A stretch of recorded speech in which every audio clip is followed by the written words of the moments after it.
A savory Japanese pancake you've never tried, but you'll want to.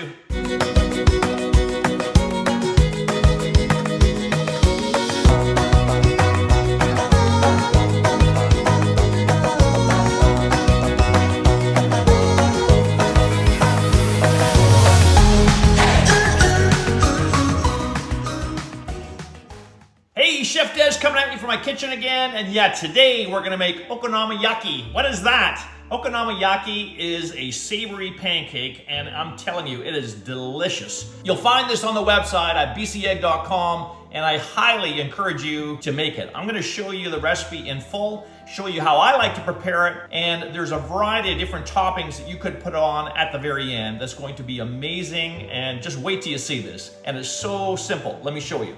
So we're gonna start off with a little bit of flour. So we have 3/4 cup of all-purpose flour, half teaspoon of salt, and we're just gonna blend those dry ingredients together. In a separate bowl, we're gonna do 4 large BC eggs. Always remember, every single large BC egg has 14 key nutrients, all 9 essential amino acids, over 6 grams of the highest quality protein you can get. And 1 large egg, it's only 80 calories. So we're gonna take 4 of these eggs,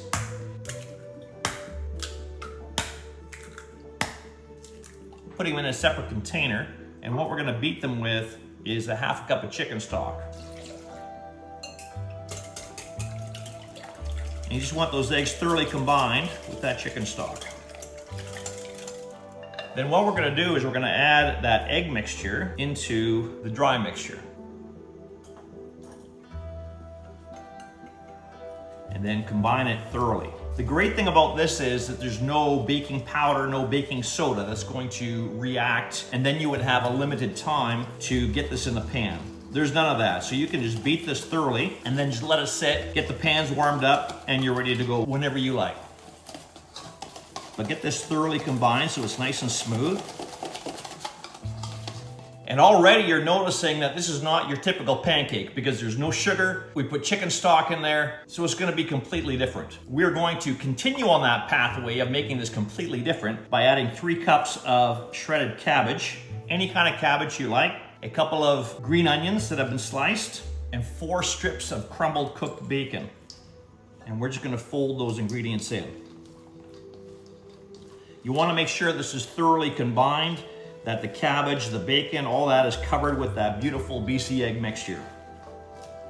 Now the recipe tells you to make this into 6 little individual portions using a 1/2 cup measure in the pan to make small savory pancakes. I'm gonna switch it up a little bit. I'll show you a different way. So you can follow that recipe. Again, the recipe's at bcegg.com, but I'm going to split this whole mixture into 2 non-stick 10-inch pans so I can have 2 larger ones that I'm actually going to cut and serve into wedges for my guests. So you can do either way, whichever way you want to do, but I'm gonna show you the 2-pan method. Now that we have this completely mixed, let's head over to the stovetop. All right, here's our mixture. Here's our 2 pans. Again, I'm gonna do the 2-pan method. So I have 2 10-inch non-stick pans.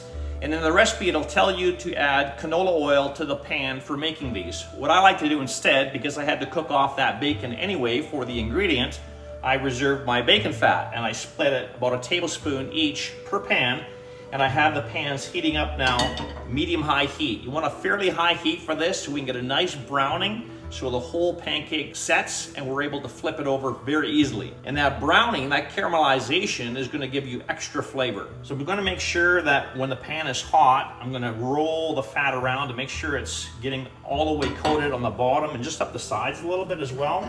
I'll do that with both pans.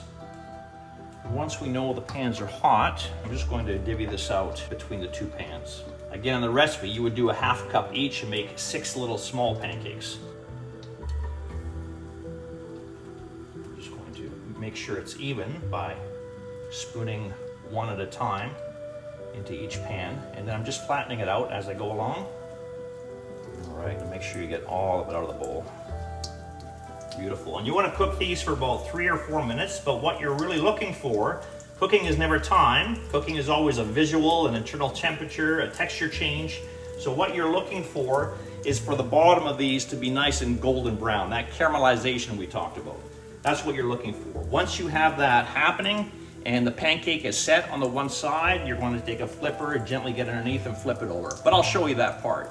All right, time to flip these. So again, all I do just to check is I lift it up underneath, make sure it's golden brown, it is, and then get a half decent size flipper that has some width to it so you can get underneath it. And in one quick swoop, don't think about it, just do it. 1, 2, 3, and flip it over. And same with the other one. 1, 2, 3, and flip it over. Nice and golden brown. We're gonna cook it for about another 3 minutes on the underside, making sure that side is golden brown as well before we plate it. We'll see you then. All right, time to flip these and plate them. So I'm just going to flip it one more time just to check the other side. Looks beautiful, look at that. Awesome. Let's go and plate these.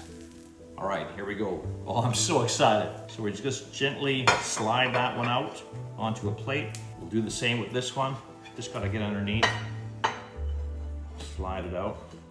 Online at bcegg.com, you'll find a whole list of suggested toppings that you could put on your okonomiyaki. I'm gonna show you what I like to do, incorporating a few of those ingredients and doing a little twist of my own as well. The first thing I'm gonna do is some sriracha mayonnaise. I really like the presentation and the little bit of heat that this gives with that little bit of richness. And I just make a little fancy design on there, like so. You can put as much or as little as you like. Remember, it does have a bit of a bite to it, but look at that great presentation. On there, I'm gonna do a few bean sprouts. And remember, be creative. You can do whatever kind of toppings you like. Some sliced green onion, nice color presentation on that. And we cut them at a 45-degree angle, just looks a little bit fancier.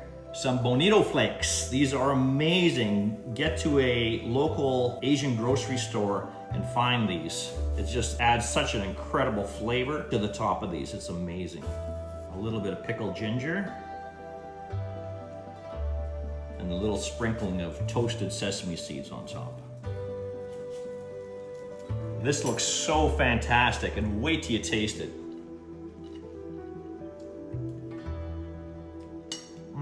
Wow, you have never tasted anything like this before. Make sure you're checking out this recipe at bcegg.com, along with a whole bunch of other great recipes, tips, and tricks from yours truly, corporate chef of BC Egg. And this is Chef Des signing out. Where are you getting your protein from?